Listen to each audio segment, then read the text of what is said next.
1099 سے لے کر 1187 تک یہ سلیب اور سہون کے کنٹرول میں رہتا ہے۔ 1187 میں ایک نوجوان اٹھتا ہے جس کا نام یوسف تھا۔ آپ میں سے بہت کم لوگ اس کے اصل نام سے واقف ہیں، آپ لوگوں نے جانتے ہیں صلاح الدین ایوبی کے نام سے، ان کا اصل نام یوسف تھا۔ 1187 میں یوسف صلاح الدین کے بلاول کا کنٹرول دوبارہ مسلمانوں کے لیے حاصل کرتے ہیں۔ 1187 سے لے کر 1917 تک، بالفور ڈکلریشن تک، اس کا کنٹرول مسلمانوں کے پاس رہتا ہے۔ 1917 میں ایک مرتبہ پھر اس کا کنٹرول مسلمانوں کے ہاتھ سے نکلنا شروع ہوتا ہے، اور اس کے بعد 1948 میں باضابطہ طور پر عالم اسلام کے سینے میں ایک خنجر اسرائیل کی شکل میں گھونپ دیا جاتا ہے۔ یہ اس کی ایک مختصر سی تاریخ، ذرا ہم اوور ویو پہلے کر لیں۔ اس سرزمین کی جو اہمیت ہے وہ آپ حضرات مجھ سے تو بہت بہتر جانتے ہیں۔ میں اسے ایک اور انداز میں دیکھتا ہوں کہ اس سرزمین کی برکت یا کیا معاملہ، اس میں پتہ نہیں کیا معاملہ ہے، لیکن دنیا پر اسی نے کنٹرول کیا جس نے بیت المقدس پہ کنٹرول کیا۔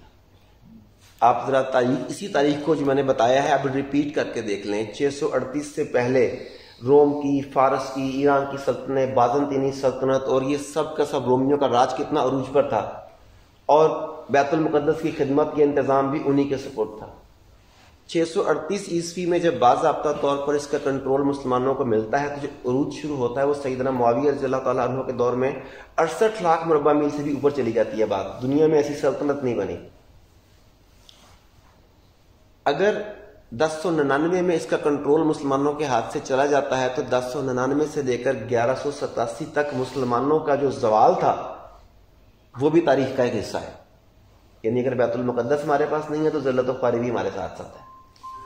1187 میں ہم دوبارہ اس کا کنٹرول لیتے ہیں تو اس کے بعد دیکھیں کہ دو بہت بڑی مسلمان سلطنتیں بنتی ہیں۔ اگر برصغیر میں دیکھیں تو مغلیہ سلطنت جو 700-800 سال تک قائم رہتی ہے، ادھر آپ خلافت عثمانیہ کی طرف آ جائیں تو وہ بھی 600-650 سال تک قائم رہتی ہے۔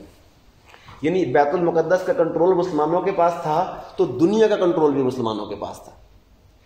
1917 میں جیسے جیسے اس کا کنٹرول ہمارے ہاتھ سے سرکتا گیا ویسے ویسے دنیا کا کنٹرول بھی ہمارے ہاتھ سے سرکتا گیا، اور آج یہ نوبت آ گئی ہے کہ اگر ہمارے پاس اس کا صرف چند انچ باقی رہ گئے ہیں تو دنیا پہ ہمارے کنٹرول کا حصہ بھی اتنا ہی رہ گیا۔ تو اب ایک تو اس بات کو سمجھیے کہ بیت المقدس کی جو مذہبی دینی حیثیت ہے وہ تو اپنی جگہ پہ ظاہر ہے، مسلم ہے، اس کے ساتھ ساتھ دنیاوی لحاظ سے بھی اگر دیکھیں جو دنیا پرست یا جاہ پرست لوگ ہیں، اگر وہ اس نقطے سے بھی دیکھیں، تاریخ کی سٹڈی کر لیں، میرے بیان کو نہ لیں، تاریخ کو دیکھ لیں کہ دنیا پہ قبضہ کرنے کے لیے، دنیا پر کنٹرول کرنے کے لیے، دنیا پر غالب آنے کے لیے آپ کو اس خطہ سرزمین کی خدمت کرنی پڑے گی۔ آپ ایگری کرتے ہیں اس بات سے، اس نقطے سے؟ ہمیں یہ تو کرنا پڑے گا۔